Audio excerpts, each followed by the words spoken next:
Michael Anthony, Van Halen's legendary bassist, was always known for his loyalty, talent, and signature harmonies. But behind the scenes, things were far from perfect. For years, he stayed silent. But now, at 70, he's revealing the shocking truth about his exit from Van Halen and his relationship with Eddie Van Halen. What really happened? What did Eddie say about him? And why was Michael pushed out of the band he helped build? Stick around as we uncover the explosive truth.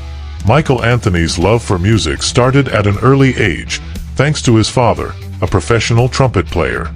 Growing up in a musical household, he first learned the trumpet before switching to the bass guitar. Born in Chicago, Illinois, Michael's life changed when his family moved to Arcadia, California, right next to Pasadena, the hometown of Eddie and Alex Van Halen. This twist of fate set him on the path to joining one of the biggest rock bands of all time. In high school, Michael balanced music and sports, but his passion for bass took over. Inspired by legends like Jack Bruce from Cream and John Paul Jones from Led Zeppelin, he dedicated himself to mastering his instrument.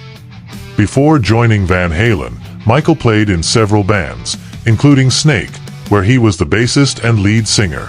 One night, his band shared a stage with a young Eddie and Alex Van Halen. When their PA system failed, Michael stepped in and let them use his. That small act of generosity would change his life forever. In 1974, Michael was invited to jam with the Van Halen brothers. He was blown away by Eddie's guitar skills, and the chemistry was instant. Eddie and Alex knew they had found their bassist, and just like that, Michael was in. Van Halen exploded onto the scene in 1978 with their self-titled debut album. Michael's thunderous bass lines and signature high-pitched backing vocals became a key part of the band's sound. He was more than just a bassist, he was the backbone of the rhythm section. For years, he was a full member of the band, sharing equally in the band's earnings. But behind the scenes, cracks were forming, and his role in Van Halen was slowly being stripped away. The trouble started in 1984. During the tour for their groundbreaking album, Michael was pressured into signing away his future royalties and songwriting credits.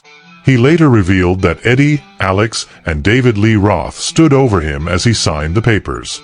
Just like that, he lost millions of dollars in earnings. But why? According to insiders, Eddie and Alex wanted more control over the band's finances.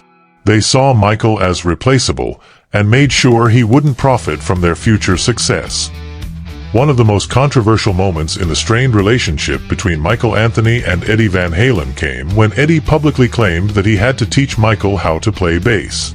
This statement, made in an interview, stunned fans and deeply hurt Anthony, who had been a dedicated member of Van Halen for decades. Eddie Van Halen, known for his revolutionary guitar techniques, suggested that Michael Anthony's role in the band was more of a background player rather than a creative force. He claimed that he had to show Anthony what to play, and even suggested that Anthony's bass lines were so simplistic that they had to be taught to him. Eddie went on to say that, at times, he would record bass parts himself instead of letting Anthony do them. This claim sparked outrage among Van Halen fans, many of whom had always respected Anthony for his solid bass playing and iconic backing vocals. Anthony's distinctive high harmonies were an essential part of Van Halen's sound, contributing to the band's signature vocal style, particularly in songs like Panama, Jump, and Ain't Talkin' 'Bout Love. After years of staying silent about the tensions within the band, Michael Anthony finally addressed Eddie's comments. In an interview, he firmly denied the claim, stating that he never needed to be taught how to play bass. He emphasized that he had been a musician long before joining Van Halen and had developed his own style by studying legendary bassists like Jack Bruce, Cream, and John Paul Jones, Led Zeppelin. Anthony also pointed out that he was a fully capable musician, having played bass and sung lead vocals in his previous band, Snake. He said that Eddie's comments were the biggest line of expletive he had ever heard, and that, in the 11 years he played with the band, there was never a moment where Eddie sat him down and taught him how to play. Eddie's remarks weren't just about musicianship, they reflected deeper tensions that had been simmering for years. According to various sources, including former band manager Noel Monk, there had always been power struggles within Van Halen, with Eddie and his brother Alex often making major decisions without consulting other members. Michael Anthony's easygoing and drama-free attitude made him the least confrontational member of the band, but it also made him a target. Some believe Eddie's comments were an attempt to diminish Anthony's contributions to justify his eventual replacement by Eddie's son, Wolfgang Van Halen. After Eddie's controversial statement, many musicians and fans came to Michael Anthony's defense. Sammy Hagar, Anthony's longtime bandmate and close friend, was one of the most vocal critics of Eddie's remarks. Hagar called the claim ridiculous and said that Anthony had always been a key part of Van Halen's rhythm section.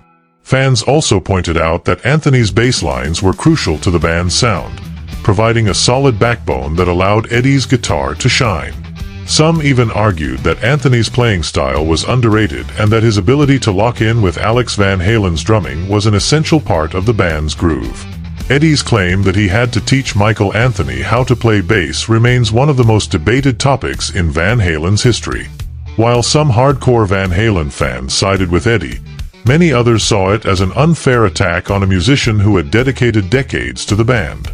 Despite the controversy, Michael Anthony has remained professional and respectful in his public statements, choosing not to escalate the feud.